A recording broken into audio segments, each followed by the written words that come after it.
I stood in my father's office, my fingers trembling slightly as he paced behind his polished mahogany desk. The Wilson Manufacturing logo loomed on the wall behind him, a heavy symbol of the legacy I was apparently failing to uphold. "Look at these numbers, Sarah," he barked, slamming the quarterly report onto the desk. "Down 15% under your leadership. Your grandfather built this company from scratch, and you're running it into the ground." I took a slow breath, trying to steady my voice. "Dad, if you'd just hear me out. My proposal could modernize our operations." "Enough," he snapped, his face flushing red. "Your brother James was right. You're too soft for this business. These new ideas, digital upgrades, innovation, nonsense. That's not how we do things." In the corner, my mother sat perfectly composed, her manicured fingers drumming against her designer purse. She avoided my eyes. She always did when he lost his temper. "But the market is evolving," I tried again. "If we don't keep up." "I said enough," he thundered, slamming his palm on the desk. "You've had your chance. 6 months as regional director, and all you've done is chase changes no one asked for. James will be taking over your position immediately." The words hit me like a punch. James, my younger brother who thought work ethic was a golf brand. "That James," I managed, voice cracking. "You can't be serious." Mom finally spoke, calm but cold. "Your father knows what's best, Sarah. Maybe this is a sign you should move on." I looked between them, my father red-faced and rigid, my mother picture-perfect but detached. 28 years old, Harvard MBA, 5 years of consulting experience. And they still saw me as the little girl who couldn't measure up. "Fine," I said, my tone turning to steel. "Then I quit." Dad scoffed. "You can't quit. You're fired." I slipped off my company ID and set it neatly on the desk. "You'll regret this," I said quietly. "Are you threatening me?" His voice rose. "No," I said, straightening my shoulders. "I'm making a promise." Mom's voice followed me as I walked toward the door. "Sarah, don't be dramatic. Come back here." But I didn't. I'd started at Wilson Manufacturing when I was 16, stacking boxes, learning every detail of how the business worked. I knew our clients, our supply chain, our weak spots.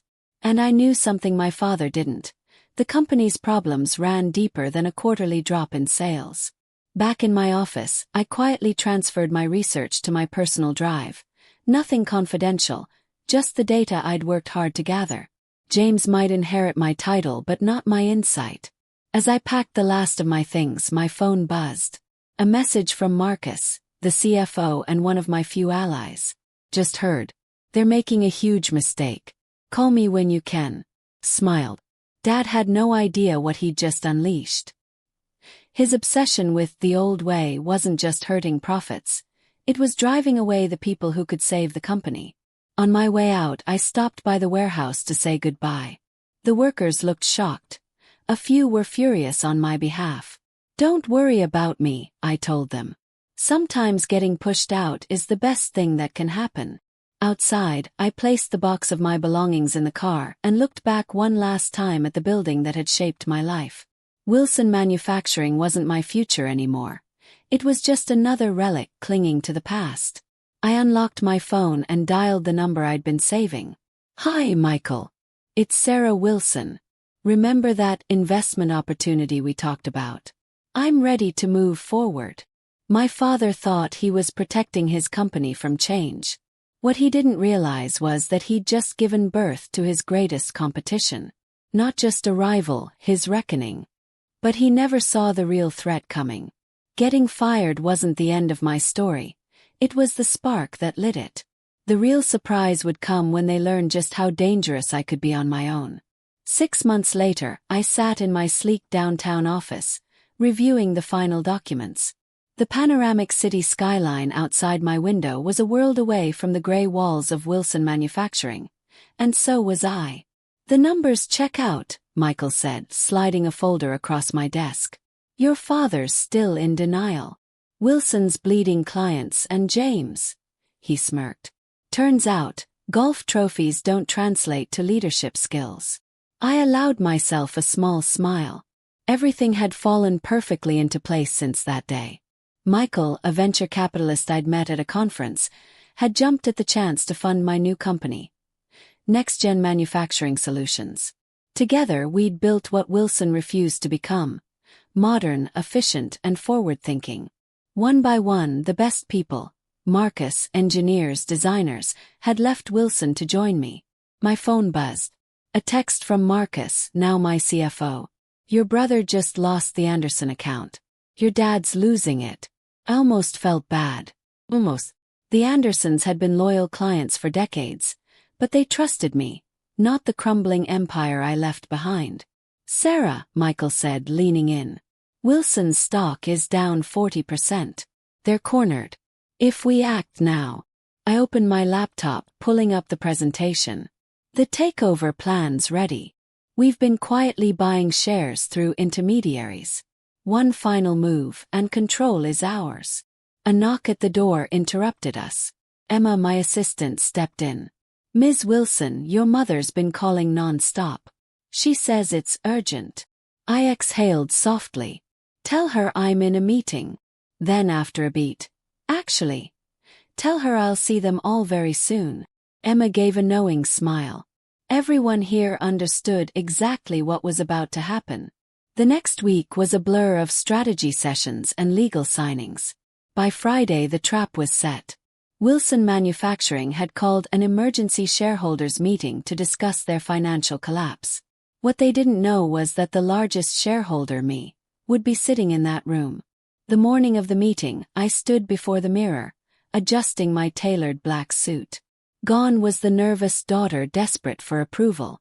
In her place stood the woman they had underestimated, one who had built an empire faster than they could destroy theirs. Marcus appeared at the door. "Ready."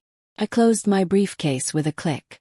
"Let's show them how weak I really am."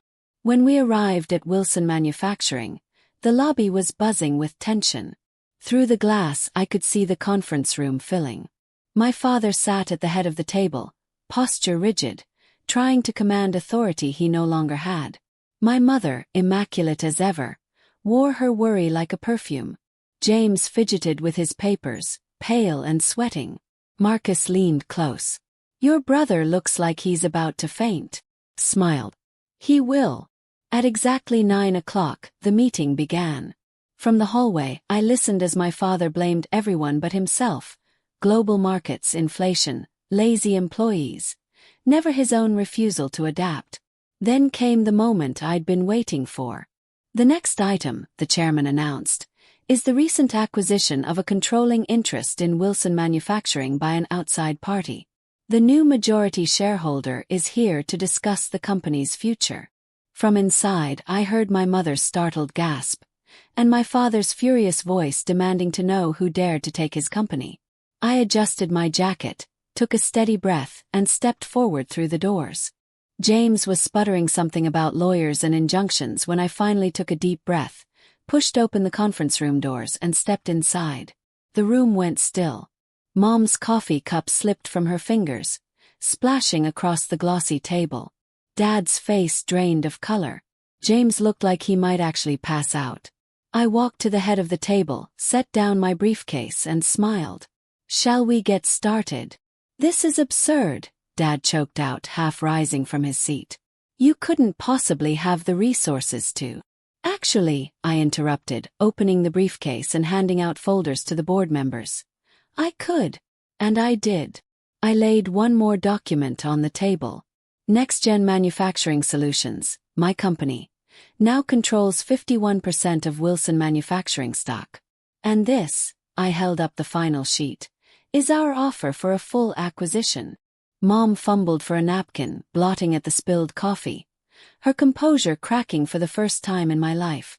"Sarah, sweetheart, let's not do this here. We're family." "Family." I let out a short, humorless laugh. "You stopped being my family the day you sat in silence while Dad threw me out of the company. The day you chose James, who still thinks ROI is a luxury SUV, over me." James jumped up, his face blotchy red.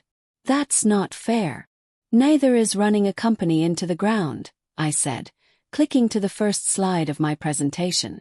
Quarterly profits down 60%. Key clients gone. 32 top employees resigned. Oh, and 3 pending lawsuits due to defective shipments. Sound familiar, James? Or were you too busy polishing your 9-iron to notice? A low murmur rippled through the boardroom. Executives flipped through the packets I'd given them, glancing uneasily at one another. The truth was undeniable. Wilson Manufacturing was collapsing. Dad slammed his fist against the table. This is outrageous. I built this company with my bare hands. No, I said sharply. Grandpa built it. You inherited it. And you nearly destroyed it because you couldn't evolve. I advanced to the next slide. Charts and graphs lit the screen. NextGen's exponential rise. While you clung to the past, I built a future. My company's doubled market share in half a year, reduced production costs by 40%, and captured every client you lost. The data speaks for itself. Board members exchanged approving nods. The tide had turned. You can't do this to your own father, Mom pleaded, her voice trembling. I met her eyes. Watch me. I'm offering a generous buyout, above market value. The alternative: watching Wilson Manufacturing fade into bankruptcy within a year. Dad's shoulders sagged. The fight drained out of him.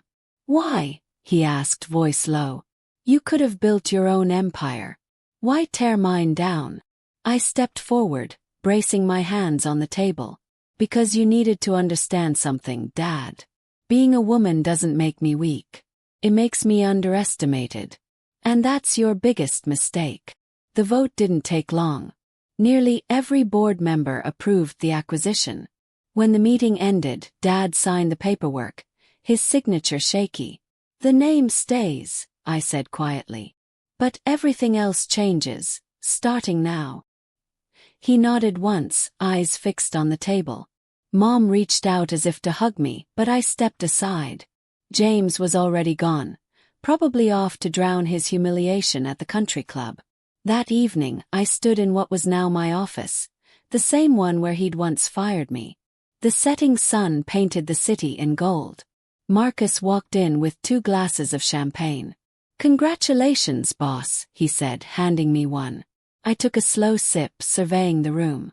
Funny, isn't it? Dad always said I was too soft for business. I smiled faintly. He never realized that real strength isn't about shouting louder. It's about being smarter, faster, and unafraid to change. Marcus raised his glass. To change. And to poetic justice, I added. The next morning, movers arrived to haul out the old furniture. Out with the past, in with the future. As I watched them work, my phone buzzed. A text from Mom. Your father wants to talk. I looked out at the city skyline and smiled to myself. Maybe he finally understood who he'd underestimated.